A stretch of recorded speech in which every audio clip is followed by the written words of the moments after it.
Everyone, welcome back to our channel Anu Telugu diaries. ఈరోజు బొబ్బట్లు భక్షాలు ఎలా చేయాలో చూపిస్తాను రండి. దానికోసం అయితే ఫస్ట్ క్లిప్పింగ్ అయితే మిస్ అయింది, I'm so sorry. But process ఏంటి అనేది చెప్తానమాట. ఒక కప్పు శనగపప్పు నానబెట్టుకున్నాను. ఒక 3 to 4 hours వరకు నానబెట్టుకున్న తర్వాత దాంట్లో వాటర్ వంపేసి మళ్ళీ ఫ్రెష్ వాటర్ యాడ్ చేసి ప్రెషర్ కుక్కర్లో ఉడకబెట్టడానికి పెట్టేశాను అనమాట. కుక్ చేసుకున్న తర్వాత పప్పుని ఇట్లా మెత్తగా స్మాష్ చేసుకుంటున్నాను అనమాట. సో ఇట్లా స్మాష్ చేసుకుని ఎలాంటి పప్పు అనేది లేకుండా ఉండాలన్నమాట.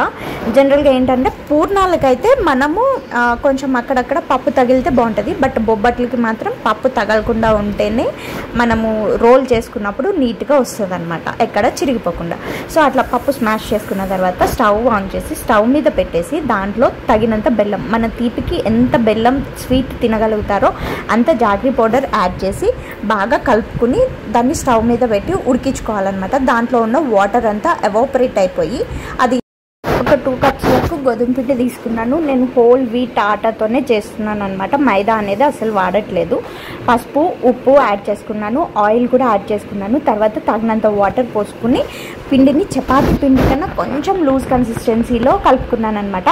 ఆయిల్ అయితే మాత్రం కొంచెం ఎక్కువే పడుతుంది, ఎందుకంటే పిండి అనేది అస్సలు తడ ఆరిపోకుండా ఉండాలి కాబట్టి ఆయిల్ ఎక్కువే పడుతుంది అనమాట దీనికి.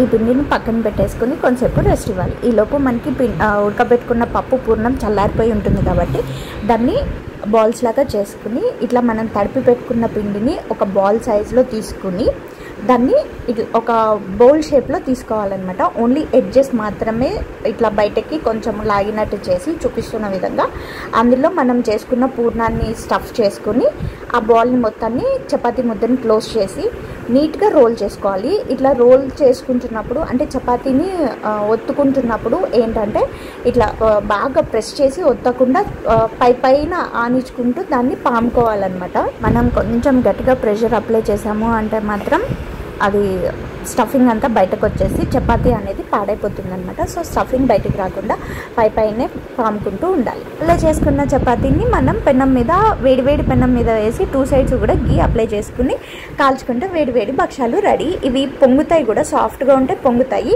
ఎంతసేపు అయినా అలాగే ఉంటాయి.